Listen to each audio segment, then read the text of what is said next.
Welcome back, OGN Legion, and thank you so much for sticking with us through pauses and breaks galore, but we did it. We made it through game number 1, Kingzone versus MVP. Kingzone did a bunch of damage in the end there, but MVP started so well, Papa Smithy. The struggle I have is that if you look at the damage dealt numbers, remember it was a triple Infernal, Corki, and Xayah. They had 39 minutes on good CS numbers, and yet they did less damage than an Ezreal. They did almost the same damage as a Camille, who was zoned from damage for large parts of the early game. They didn't get value out of their 280 carries, so great zoning and also a bit of a fine tooth comb on how they were not able to output more damage. Set up to succeed means the Kingzone overwhelm after a slow start. We'll see who the MVP goes to. Could have been a lot of people to consider here. Yeah, I'm actually not entirely sure, but Peanut is going to pick that one up. He was a little bit quiet in the early game, but the reasons why they were able to turn around were largely because he was pretty proactive in the mid-game where they did have their power spikes actually start coming online. And I think he was able to do a lot of work, but it was largely off-camera. He was picking up camps, he was farming. Yeah. Sort of thing that can definitely punish a team. If you farm, enemy team gets a big enough advantage, maybe it doesn't matter. But if we skip over some of the parts of this game, he had some great Sejuani ultimates onto carries to deny some damage in some of the fights. He was consistent as well. This is when things got better and better for the side of Kingzone, when they looked for the cleanup. Yeah. And this was just not necessarily a Peanut play, but He got the kill, so that counts, I guess. Yep. And Gorilla gets brought well into the backline. Special delivery of Galio, and this, honestly, this is why it's hard to ask for an MVP, because it was a team effort for this team. It was a really great ult after they got the first target to take down the Corki, and if you watch Sejuani ults in fights, some of them missed, but more often than not, he was able to snipe carries and either kill them or deny a lot of damage to come through on the side of MVP. So he did his role well. He may not have been active in the early game, but it was still a good performance by Peanut. Oh yeah. This was the game-winning fight, where ADD takes a while to die, but die he does. Kingzone follow the super creeps that Khan set up just moments before towards these Nexus turrets. In fact, none of were even there yet, because the Nexus has just been taken down, and Peanut's looking a little bit tired. It's almost 10 p.m. here in Korea. So the players possibly getting tired. It's been a day of potential 2-0s, but also a relatively long series. It's definitely been an endurance test for the viewers, for the casters, for some of the players in these games. Long games, and this one extended by a super long pause. So let's see if some normalcy can reign in Game 2. Can MVP recreate their early game and pull off some other good moves, or will Kingzone be able to arrest some of the problems that slowed down their advance in Game 1? We get to find out right now. Yeah.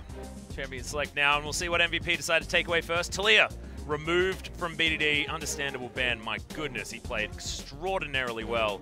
The last outing that Kingzone had, where he was able to get his hands on the champion. I wonder if Kingzone leave Galio open, because Ian has played no games of Galio this season, unless I'm mistaken. Hasn't been a big pick for him. So can confirm, yeah, he's played no Galio. There's been games where the enemy team on red side has left Galio open and taken it first round because they know Ian won't take it. So we'll see if Ian is going to vary up his approach to the champion. Could still be a ban on red side, and Kingzone don't want to chance it, but it does mean that some of the global impact, in fact 3 global impact champions, have been banned away. Yeah, 3 mid laners as well, so getting a little bit pinched up there. Still, Zoe available and the Azir available as well. Still, kind of hope that it gets pinched even further so that we might get a glimpse of Ian Syndra.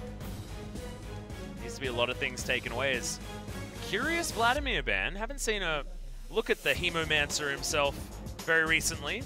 Does provide a bit of coverage for the top lane tanks. The thing I'll take from this is that Kingzone have left up the Zoe to their downfall a couple of times this season. They've been a bit more open about leaving it, and they will do that again here. So we saw early Xayah Rakan come through in our first series. They'll leave Zoe open. Gangplank also being open does prompt MVP to consider their options on the blue side. So what I was talking about in game number 1, though, is bait out the opportunity of going for the Gangplank that ADD does have a decent win record on for a team that hasn't done a lot of winning. And then have Khan go nuts at it with a pick of his choosing. The Riven, of course, an opportunity, one that we've thought about. We've seen him go the Nash side of the matchup and not really gain too massive in it. So you can attack lane super hard with the Riven. You can go Jayce, which would be comfort for the team. Interested to see which way they approach it. Hard to build a team composition around both of those picks as well, unless they play something similar to what they did last time. Varus Braum is available here on red side. Could certainly be considered. Sejuani again as well. I mean, Peanut did play very, very well. Sejuani would be a nice pickup and give them some engage, and they've had some engage problems in the past, so I don't mind them kind of overloading on engage.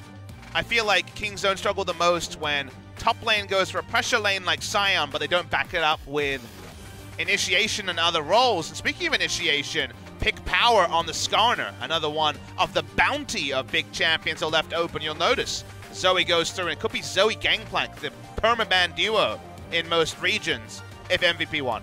They could go Sejuani Zoe here. And then it just feels like they're cheating. Yeah, just like they're picking their own champions as well. It's like it was blind pick the whole way down, potentially. Meaty carries still available as well, a lot of options. Ezreal, like we saw in game number 1, and that is going to be prioritized here for Peanut. Sorry, for Pilot. Peanut. I think it might be getting late, Papa. If you want Sejuani, you probably have to take it now. Probably say the same thing about Zoe, so we'll see what MVP make of this pick.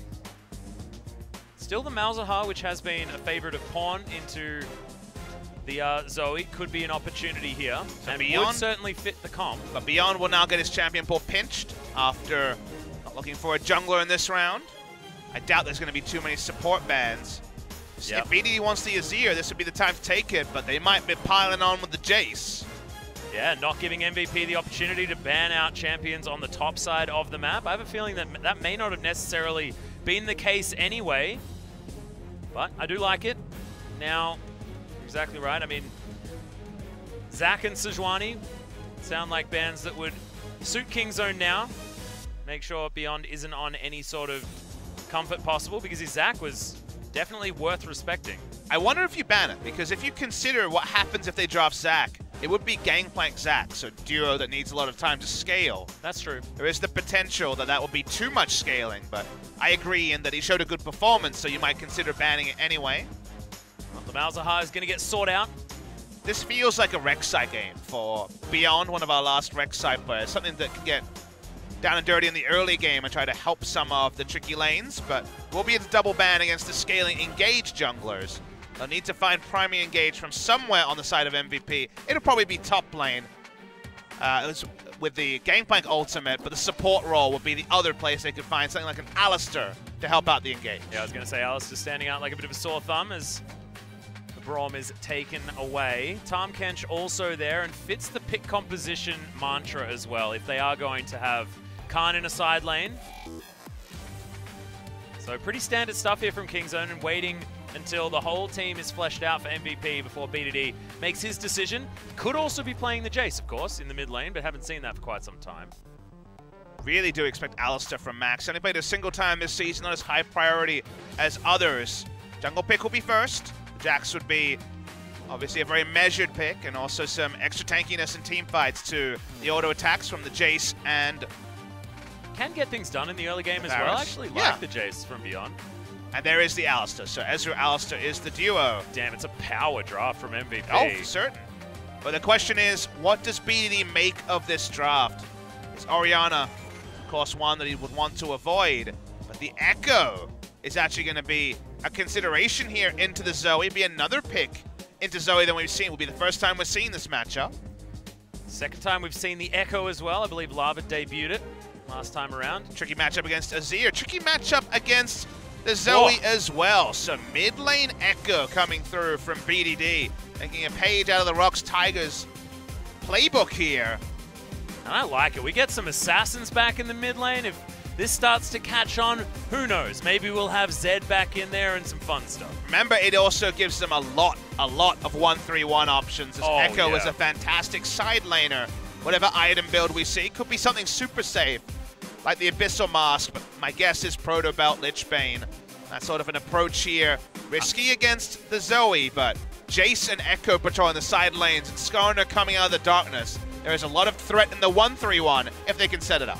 Could you imagine if we also had like a tier Varus for some reason out of prey, and then has ultimate wave clear them with the piercing arrow from safety at range, and then also has Tahm Kench to save him? This could be the most ridiculous 1-3-1 composition that you could ever play, but it's been a long time, of course, since the tier Varus did come in and doesn't necessarily have the lane presence, so wouldn't expect it.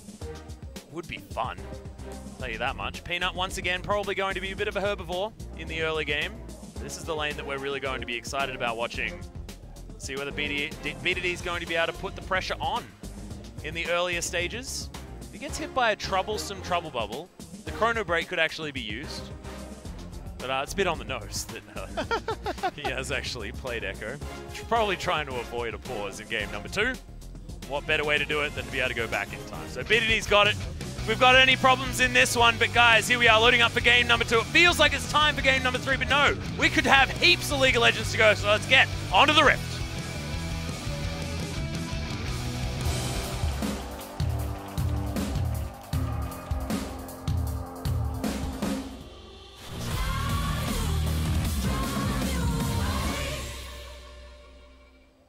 소환사의 협곡에 오신 것을 환영합니다.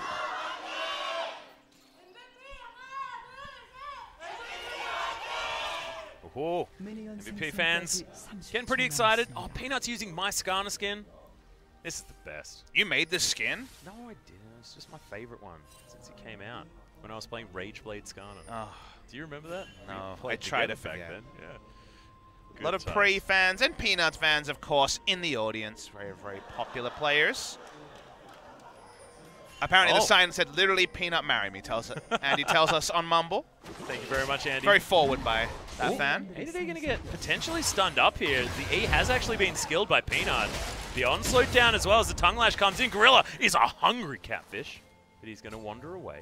And I've got some fun news for Kingzone fans. We have 2 professional debuts here in terms of champions. First time Peanut jumps on the Skarner in his career. Oh, wow. Hasn't really been a meta champion for the better part of 2015 onwards.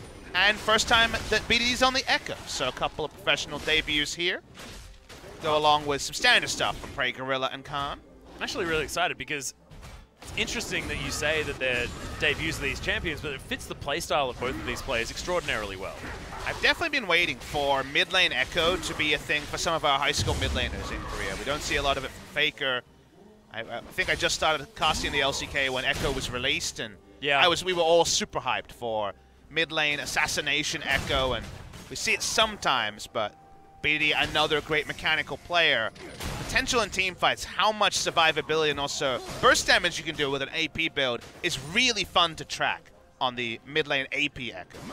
Yeah, it's sort of all of those players that did play Fizz, you'd think would just be extraordinary Ekko players. And of course, FLICKR, one of those players to pick up the Fizz, but he's not as much of the effort. I think of Zed as well. I think of Assassins. Yeah, Zed as well.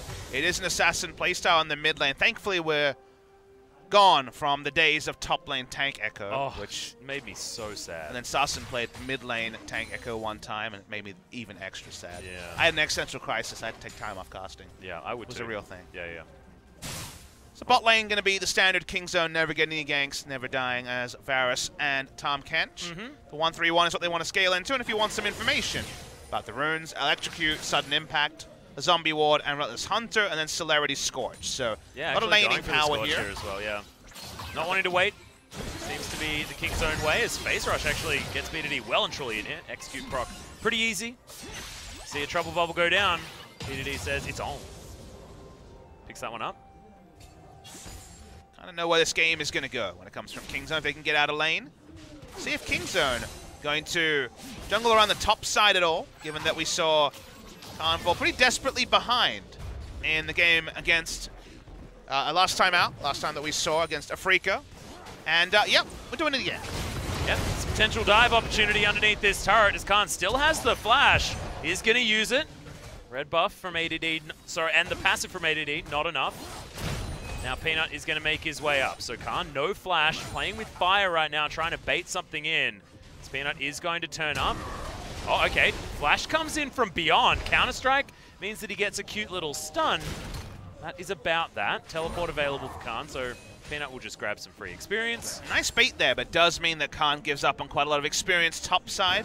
Was baiting the flash leap strike and successfully did that. Khan coming back into lanes, going to feel good. Now the side lanes can play so much more aggressive, as a lot of the threat early game is the ability to flash leap strike and counter strike for a strong lane gank. Yep. Not going to be too afraid of Beyond now. But no flash available for Khan, and flash is up for ADD.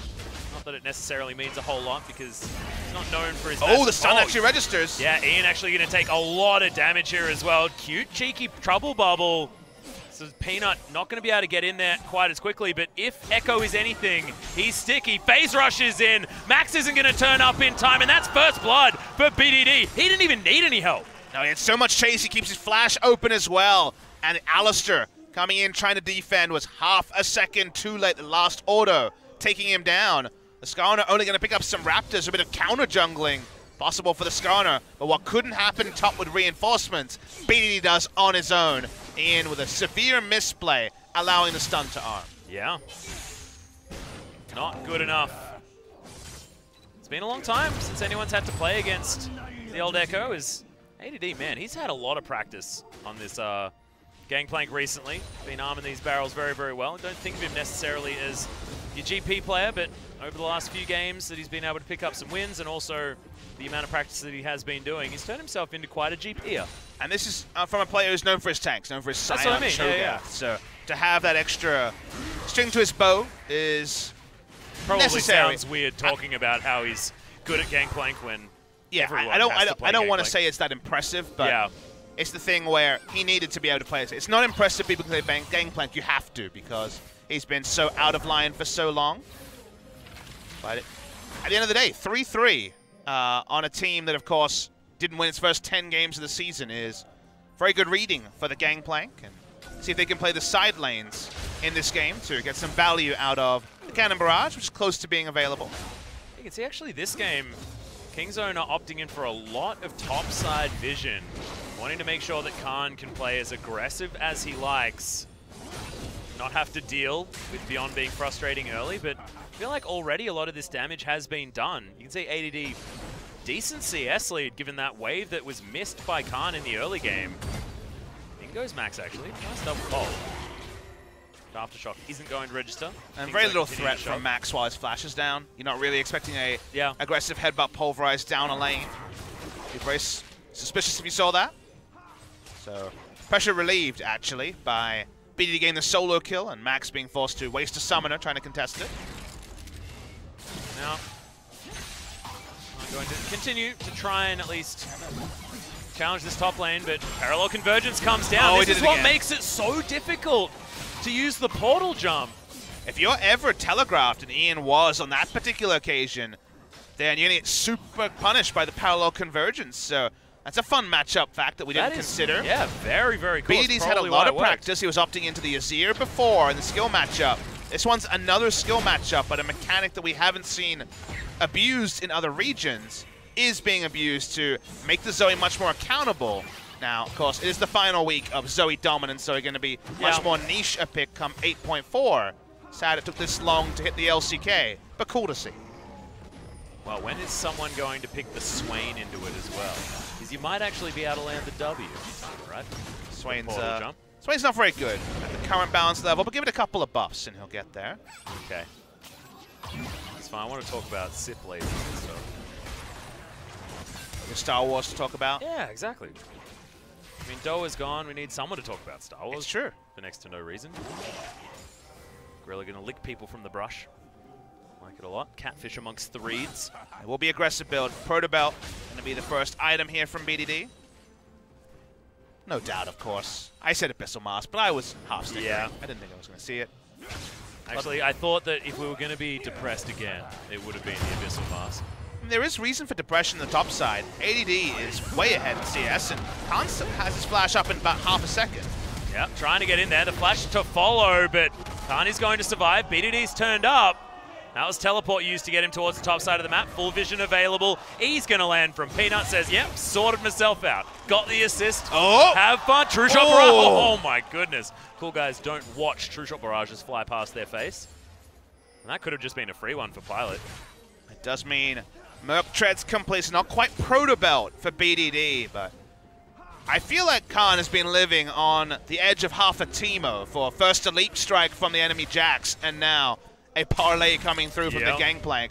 Living in the fast lane, that's what happens when you play the Jayce. Lost and loose, but so far, it has certainly been working for Kingzone. The ganks that registered previously against it is, speaking of previously, we're going to see a turn onto Max. Yeah, could be a big problem. Slowed down by the hail of arrows as now Kingzone are trying to close the distance. He doesn't land from Peanut this time, and he's just going to walk away immediately.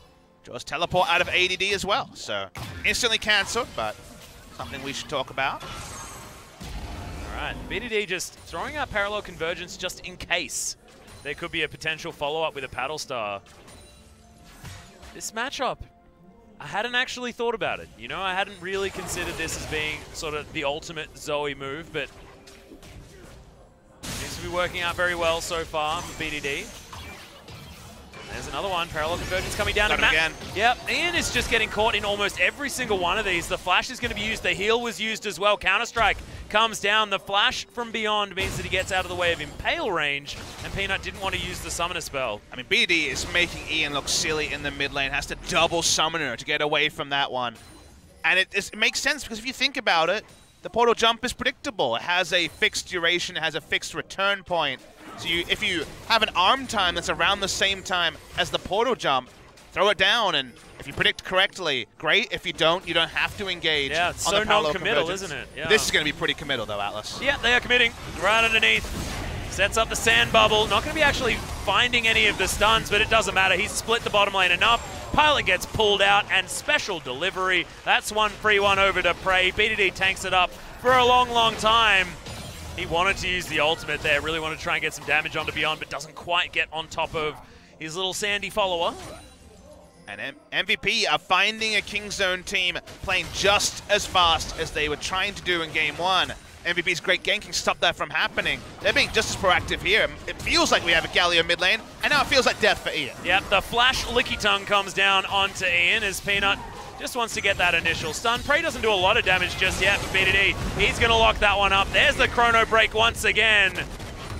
Beyond is able to lock down the kill with the help of ADD from the top side of the map, but now Khan is given a new lease of life because there's no cannon barrage to respect. And we do have an ultra-fed Ekko in the mid lane. 4-0-1, 100% kill participation. A Proto Belt and then some, probably working towards a Lich Bane on his next back. And while the Gangplank is doing very competitively, the burst trades coming through from the Ekko, if that's ever the side lane matchup, are going to be tricky. The Jayce only gets stronger with every item. First item complete for Prey as well. This game has gone to hell in a handbag, and it's largely from the mid lane. Yeah. Man, the Time Winder now can actually clear out the back wave as well, so BDD can make it very dark around where he is with the help of Peanut. You have to always respect where this Ekko can be, because if he finds you, he will kill you. He's like Liam Neeson from the mid lane. Because now that he's got a Proto Belt, he will stick onto you with Phase Dive. He's got everything. Man, this Ekko is a real terror. Not often that you look at the two solo laners of a team and you'd rather face the Jayce in the side lane. Yeah, ADD's having a great time. Landing some sweet barrels there as well. And he is very well farmed. You can see the gold lead. It's more than you might expect at 500, despite the Klepto coming in. Yeah, I mean, that's going to actually arm to be a little bit more worthwhile in a little while as well. And Tahm is at least winning some of these trades back. You don't actually take melee parlay trades. You don't actually walk up to parlay against the Jayce because his turnaround trade is EQ and then hammer form. So yeah, it's a lot more about barrels. So he's actually been a little bit less in terms of kleptomancy income in this game. Feels bad in some ways with giving him lane control over a Jayce, which is more than you ever really expect. Peanut has got his Cinder Hulk and just slowly taking down the Rift Herald. A little bit sad that we haven't seen a few more of the Grasp of the Undying GPs, because they have looked good. As BDD is going to get caught out. He does have the ultimate, so he's going to use it to pop back. Beyond actually takes a whole bunch of damage. And BD didn't even flash because he knew he'd be fine after the CC went down. I don't even think he phase dived. That was a 0-0-1 Ekko. Perhaps it works, but he's got too much gold loaded into him right now. Yeah. Having the Kindle Gem health as well on that Proto Belt feels okay. ZDD finally messes up a barrel. He's mortal after all. Yeah. ADD, the Gangplank god. We have quite a few of them here in Korea, but we also have a pretty bonkers Gangplank power level, so yeah, hard to praise Gangplank players. Now, when this Gangplank rework came in and GBM was pulling up crazy chain links, Yeah. Right before 2015 Worlds. That was some exciting Gangplank times, but... Pawn from the mid lane as well. Yep. Back when he was on EDG, pretty exceptional play. But we digress. We do. We've done a lot of digressing today. It's been a lot of digressing. The digression was far away from I League think of that Legends. maybe the digression actually is the League of Legends now at this point. We've switched it all around. We put this game in the middle of my podcast. Yeah, exactly. Rude. I needed something to have going on. Lane control bot side pretty extensively for the Varus and the Tahm Kench. Expected against Ezreal Alistar, who are much more of a scaling lane. Give them engage options as the game goes on. They walk over to the Mountain Drake. Should be a freebie. Yep, not going to be able to lock that one down. Prey just charges up his Rage Blade on it. Helps Peanut secure that one as well. So Peanut, for his debut on the Skarner, has actually looked fantastic. 4-kill contribution out of the 5. I mean, one of them was just him throwing a random E at a target. I mean, we've seen some pretty pretty rotten performances on the Skarner, so this is a good one. Oh, and the Abyssal Voyage to come in here as well, just to make sure that Beyond is going to die. But Counter-Strike is going to be in there, Max, with a nice Pulverize. Going to at least keep them out of there. It's 1v1 on the top side. Khan finally manages to lay the hammer down, and Max, he should get taken out as well. Gorilla says, I want some beef for dinner. He's going to be able to pick that one up. Ian trying to find a target as Prey. Good flash. Double Gets kill. him out of the way of Pilots. And PDD is going to hunt him down and look for that kill. Phase dive, that's going to be it. Now Peanut going to be helping as Khan should take down a turret. It's only Ian that lives at the end there, and I got mild dyslexia, but it was Kingzone that came out victorious. Only mild, though, as 4 for 1 and a turret goes the way of Kingzone. Let's see the replay here. ADD, you know, he was at 70% health. He thought he was fine. Suddenly, Jayce. Yep. This replay went on for a long time because Prey was stunned by, of all things, the trample. Auto attack. There's something from chasing onto Jax earlier. The re-engage happens, and unfortunately, BDD is super fed on the Ekko. 6 kills and a couple of assists coming through in this passage of play. They're able to chase down the Varus. It didn't matter as the kills are cleaned up, and Kingzone now finally will command a pretty decent gold lead at just over 3,000. Absolutely exceptional from Gorilla as well, like incredibly heads up. As soon as Peanut saw anyone in that jungle, there was an Abyssal Voyage coming in to lock down that Jax. Best teams are ahead of the play. ADD Okay. is in a lot of trouble. He doesn't have anywhere good to go. Nope. Either. This is why Phase Dive is so rough. Doesn't find the Proto Belt because he got too far. It's too good. He's going to have a lot more to do as well, as Trouble Bubble is going to be in. As, oh my god, that was not exactly great timing. And in goes Ian, tries to find it. If he had got that shield, that would have been almost a turnaround opportunity for BDD. If it doesn't happen, as Beyond now going to get impaled. Khan's going to turn up as well. They'll finish with you later, Ian. Oh, great hammer. Now Beyond's in trouble. Khan is going to be able to lock that one up. Hammered him out of the Leap Strike ward as well. Khan mechanics always on point. Like you say, there was a potential turnaround if the massive HP shield was going to register. As there is something massive happening. It's in the item build. He has the Lich Bane and more are now complete at 17 minutes with a Mountain Drake. Enjoy him in the side lane, whoever it is. 7-1-2. Peanut takes the turret just to put down the Rift Herald. Yeah, and what is this now? It's like Abyssal Voyage to come in. Okay, Ian's going to get chased after. Body they get time. the stun. All too easy. There's no Impale even here, and Khan is going to be able to lock down that kill. No one's tanking the turret. That's okay. Gorilla's just going to be able to devour anyone who's in trouble. And ADD wants to talk to someone about the fact that he had a great laning phase, and it all went to hell around him. It certainly did, Atlas, and we had one request at the start of this series. Could we know for sure if Kingzone, after KT stumbled, was actually the best team in Korea? They are styling in this game, and they're not done. Looking for more aggression. Impale back up on Peanut, but for now, pretty respectable. But look who's coming! Yeah, he's lurking. Beyond not actually going to get stunned by the parallel convergence. That one was close, as they'll take the closest target. BDD down to about half health, though, as Pilot's at least be able to get himself into a good position. Never truly sure if an Ekko is disengaged until you see him coming far, far away from where you're fighting. So the skirmish continues. Stay disengaged with that parallel convergence. Kingzone don't find any more kills, but they're trying to run every quadrant of the map. They're not done with just solo killing in the lanes. Yep, not quite.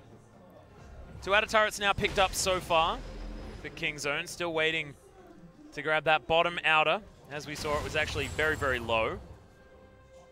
Trinity Force is now done at least for ADD. He is a threat on this map. He's got a huge lead as far as farm against Khan. What does it mean, though? 15 CS when they're splitting them 1-3-1, and I think both Khan and BDD kill ADD in a side lane. It's almost like we want a team fight. Team fight Gangplank for once. And definitely get some jungle attention. There's no chance that Khan thinks that ADD is still here. That's why Beyond is coming into the lane. But also Beyond, where else does he go? I mean, this is the closest to a point of power that they have. Kingzone is going to be able to take down that outer turret on the bottom side. It was way too low to be able to defend anyway. And Beyond actually decides that he doesn't even want to try and fight. This blue buff should belong to Kingzone as well. Peanut looking for a pick. Impale available. Has the right story as well. Yep, FaZe going to get BDD in there as well. And ADD just explodes. There's a lot of DDs on this map, but most of them are on the side of Kingzone. Because BDD is the one that's styling here. Anyway. Yeah, I don't know. Bit of a Freudian slip there, but this is no slip. This is Kingzone turning onto the Baron. Already below 5,000. No one's coming. It's only been around for 30 seconds. That's a 30-second-old Baron that you're destroying, Kingzone. Now 3.5 minutes of turrets to also be destroyed. The outer ring's done, so these inners should be starting to fall down. MVP can only go on the side lanes when neither BDD nor Khan is patrolling them. Prey and Gorilla ever reliably pushing through mid lane. Hasn't been about them this game, as Wit's End just basically supports both of them for their true carries. BDD and Khan, who have 11 kills in 21 minutes, because of course they do. Of course they do. It's a lot of kills. 7-1 and 4 on an Ekko is one of those really scary tab moments where, you know, you're playing top lane, and you've just been sitting there on Nasus trying to get your stacks up, and then you press tab like 20 minutes into the game, and you're like, oh, that happened. Not often do you have over 10,000 gold at 21 minutes. Yeah. That's a lot of gold. He's pretty strong. He could probably 1v3. Yeah. If he was evading the CC. But also then, like, if he did start 1v3, he could then get out of it at any point with the Chrono Break anyway. With the fact that he's got so much AP, almost now with a Zhonya's for even added safety. Oh dear, it's just going to be real rough for MVP moving forward, but it was rough to begin with as well. It was a rough assignment, and Game 1 had a lot of good moments for them, even if they weren't able to pick up the victory. Yeah. That was the important VOD review. The second one looking like a rough VOD review. Yeah, Crystalline Exoskeleton comes in, the Gorilla's just going to devour the Skarner. Spat out towards MVP. He's still far away here, so this is truly 3v4. Yep, there's a back coming in for ADD though, so he's going to try and make it 5 as the Impale does come in. Pilot going to have to use the heal as BDD launches himself and decided just assassinates the AD carry. Ian now in trouble as well, but the portal jump going to bring him back to danger, and Khan is going to be one to line up the shock blast. And now Max is in a whole host of trouble. Gorilla is real hungry. Steak for the fish. Turns out, and now Khan is inside the base of MVP. And if you want something that epitomizes this particular game, it's that moment. They had to zoom out so far that the sounds actually sounded like we were watching a nature documentary. Yeah. Hearing rumors of people die. Mid lane turret goes down, 22 minutes in. The Baron buff still being used in the side lane by BDD. Let's have a 10,000 gold. Let's have a 15,000 gold lead. They're actually going to be respectful because of the double split. So they will not get the inhibitor just yet. That just buys time for them to buy sick items and return for the fight against MVP. Speaking of sick items, you've got Black Cleaver done now for Khan. You've got that Zhonya's Hourglass that I was referring to earlier, picked up already for BDD. He's got 3 items. Blade of the Ruin King almost done here for Prey, unless he wants to go for his Hurricane second. No, it looks like it will be the Blade of the Ruin King. Seems like about 100 armor for the Gangplank against Black Cleaver, which will shred, I believe, 25% of it, and then a lot of flat pen as well. So we're close to true damage. Yeah, he's got a Dustblade of Drakthar as well, so I was talking about his items before he'd actually gone back. So this Jayce, from what was pretty awful at the beginning, he's now 5-0-2 against a 0-4 opponent. And BDD's going to kill ADD unless he can get away with a teleport. He's going to collect himself a no, little shield, jump over here, and now ADD is going to have to eat some oranges and hope to God that he's going to be K. Don't know whether he will, because Prey's lining up the Chains of Corruption, finds it. There's the Impale as well. How many oranges do you have? Oh no. Face dive. Not very many, as Pilot's going to use a long flash to get over this wall. But look, BDD can close so much baby. distance. The time-winded damage is disgusting. Look who's here. Yep, Beyond's going to go down as well. The counter-strike is dodged so easily, and half the health that had been done earlier is going to be taken from this inhibitor. This is a beautiful King Zone to watch.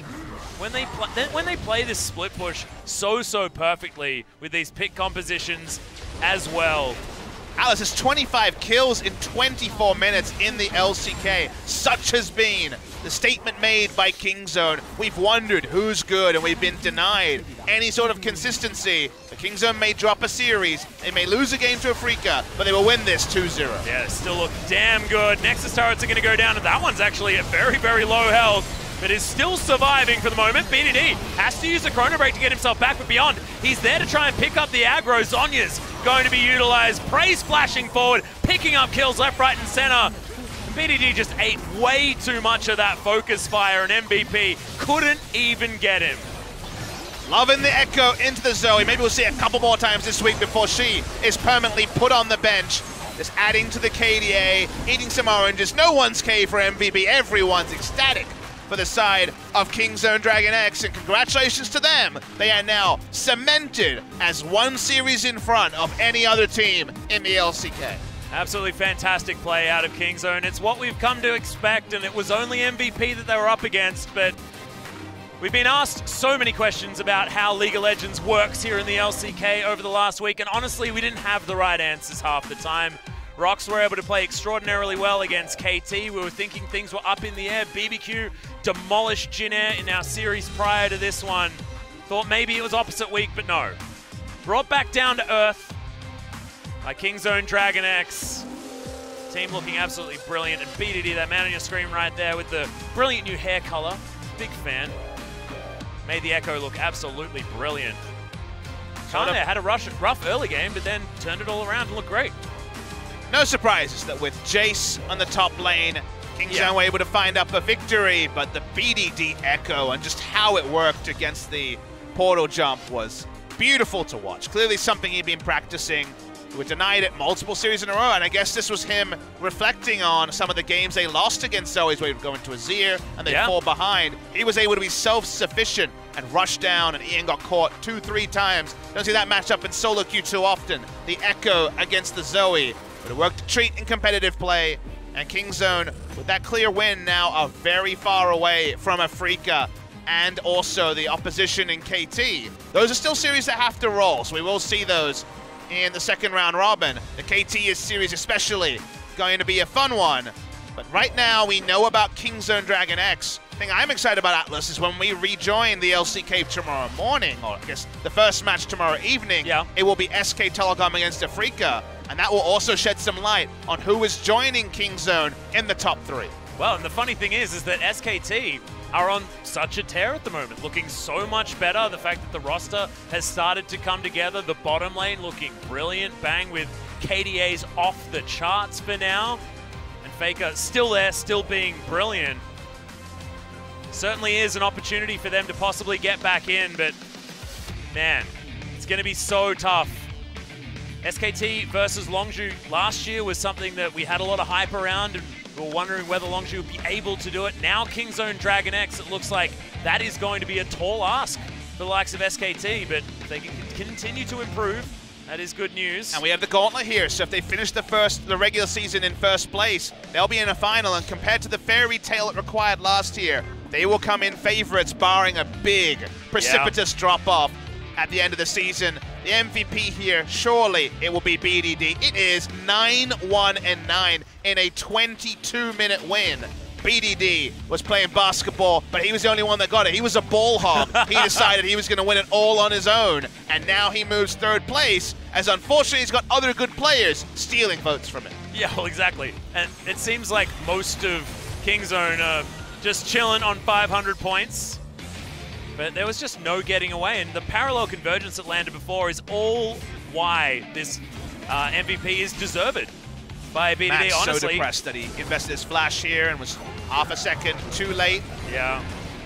It started with Khan going for his baiting game, and this happened to first Beyond on the Jax, then to ADD, who when he saw the teleport came in, must have known that he was in strife. A bit of a slow from Peanut, and he was like, well, let's leave this for the mid laner. Hopefully he'll get fed. Oh boy, did he get fed. Oh yeah. Didn't want to waste his time, did Peanut, as this dive was also expert. So many ways to disengage from turrets as well.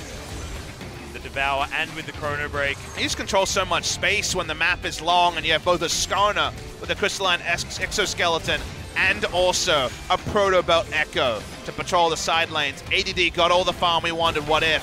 The what if didn't matter. He almost turned this all around as well. If the shield had armed, who knows what might have happened. Yeah, but then we got to the silly streaks, then we got to the late game of this short game, and that's when BDD had too many items and started training down people. Yeah, Watch Pilot's avoids health that trouble bar. Proto Belt, Auto, Time Winder, dead. And he was still going after that. Yep, that was just one round of spells. And what are you going to do as an Ezreal who is on welfare a bit this game as well, because the bottom lane actually played quite well out of King Zone. I mean, there were not a lot of bad news stories. So as we go to the MVP interview, we're going to hand it over to Andy to take us through the last interview of the night. Thank you guys. We are back again with another LCK MVP interview. And we are now sitting down with Peanut and BDD of King Zone DragonX. Now you take another victory. How do you feel about the clean 2-0 victory today? I mean, last time we played against MVP, we lost.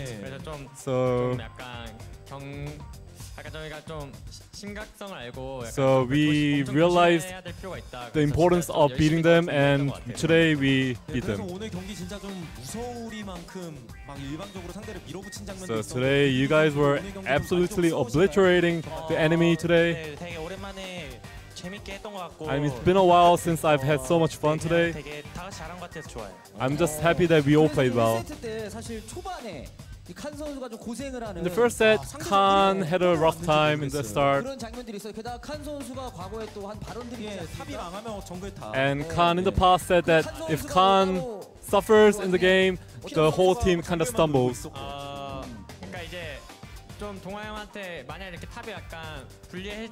I mean, when Khan kind of gets behind,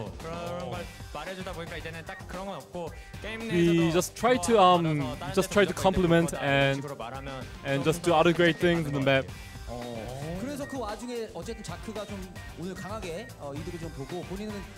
And your Zach was just playing really good today, and you try to focus around the objectives as well.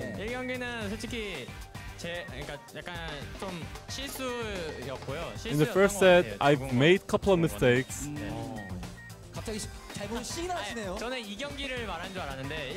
I thought you guys were talking about the second game, but I made a couple of mistakes in the first game.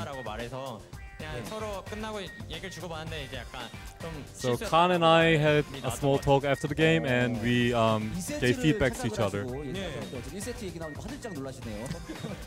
You seem pretty startled. You know, a lot of Leonas today. Do you think Leona synergizes well with your team comp? I mean, we try to build up a solid teamwork and like team composition. So I think Leona was a good pick. Yes, yeah, we try to build up on solid teamwork. In the first set, you know, the enemy took all the dragons, and the Poppy, you know, I mean, I couldn't smite well that time. I mean, even in the tournament, like, I've gotten a little greedy, and, you know, just like self-reflecting on myself. So my smite was kind of miscalculated. I feel like the Poppy one, I was just really unlucky. It's almost like Poppy used his smite. You know, in the second set, in the second game, we had the Chrono Break session.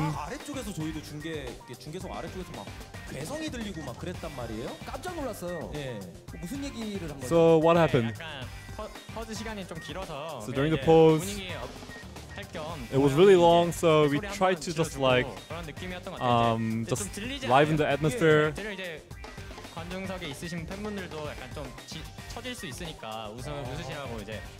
So I kind of did a small act to make the audience happy. 그 사사우를 좀 따라 해주실 수 있나요? So can you repeat it, please? 저기 뭐 왜 고개를 돌리고 그러세요? 당당히 쳐다보세요. 피너 선수. 문 살짝 뭐 열어 그냥 여기 다 들리지 않으면 하면서. Yeah, that's pretty much what he did. 네, 굉장히 힘이 없네요. 약간은 되게 힘있게 카 선수가 한 것 같은데 그래서 2세트 때 이제 스카너를 또 피너 선수가 In the second set, Peanut, you picked Skarner. 스카너가 나와서 그런지 해설자분들이 1세트에 한번 언급을 하셨잖아요. 예, 뭐 스카너에 대한 여러 가지. So we had a conversation about Skarner. 저는 이제 처음 저희가 설날 휴가였잖아요. 예. 이제 모든 LCK 팀이 휴가였는데 저는 All the LCK teams had a holiday. 랑 이제 송 코치님이랑 많이 얘기를 나눠봤는데 And I talked with the coaches, and the coaches told me that Skarner is actually a really good pick.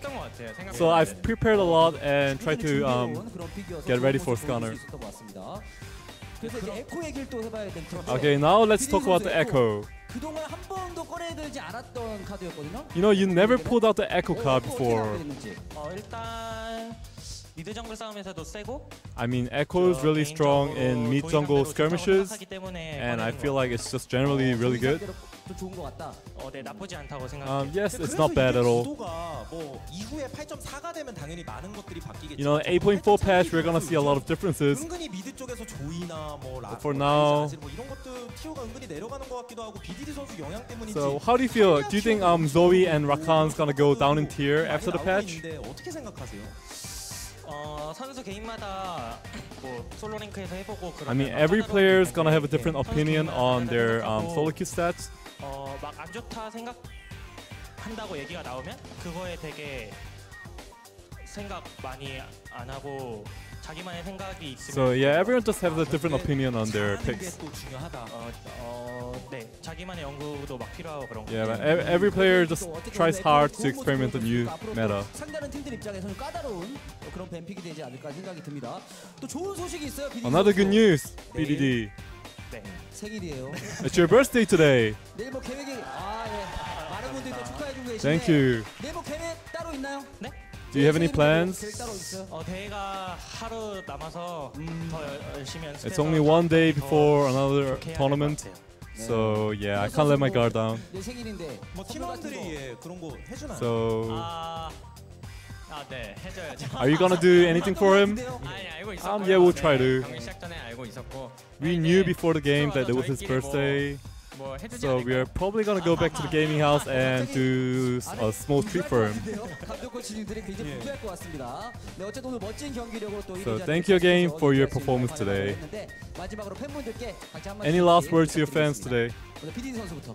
BDD, you first. 오늘 생일이라고 팬분들이 도시락을 챙겨주셨는데. Thank you guys. It's my birthday today, so you guys gave me like small gifts and lunch boxes. So I really appreciate it.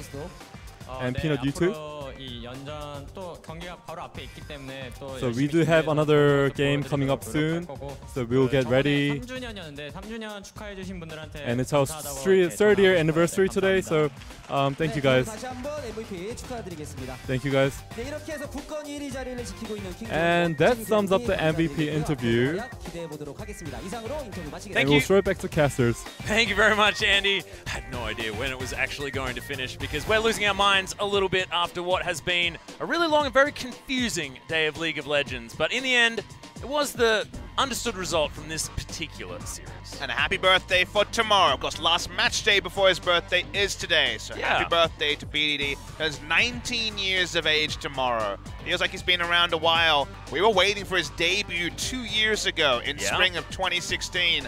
Only turned 17 halfway through spring. He's 19 2 years later. And at the peak of his powers, it feels like maybe he hasn't reached the ceiling. That's a scary thought after dominating in his first game on Ekko in the LCK, and suddenly the game score and also the match score working for Kingzone DragonX. Good luck catching up to them. They are once again way out in front. Yeah, you're definitely going to have to be a match in front of Kingzone DragonX if you're ever going to get yourself to a position where you can challenge them, because double the second place on plus 14. The amount of 2-0s this team has managed to put together is relatively high. And will Kingzone lose 2 more matches this season? Your first thought is probably no. But guys, tomorrow the first match. Get up early, enjoy this one. FLICKR Freaks and SK Telecom T1. SKT in a 4-match win streak. FLICKR Freaks, one of our top 3 teams, before KT and Kongdu Monster KT Rolster coming off a loss. They're prone to tripping up, so there's no guarantees they'll dispatch Kongnu Monster in easy fashion. Yeah, it's exciting to see whether SK Telecom are going to continue that upward trend and whether KT Rolster are going to continue that downward trend. How far does the trip go when it comes to KT? I'm not entirely sure because, you know, it's been a massive trip that we've gone on today, Papa Yes, it Smithy. has. As far as trips are concerned, they can go any distances and to any dimension. And no aids required. We got this trip just from crazy Oh, yeah. League of Legends shenanigans along pause. We're going to be on screen again, but this time it won't be because of a pause. It's unfortunately thank because goodness. we're soon going to be bidding you adieu for what has been a very interesting day of LCK. Yeah, very true, but we will both be seeing you tomorrow as well, guys, so we'll see you back then, and hopefully no more pauses. Good night.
From my sweet child.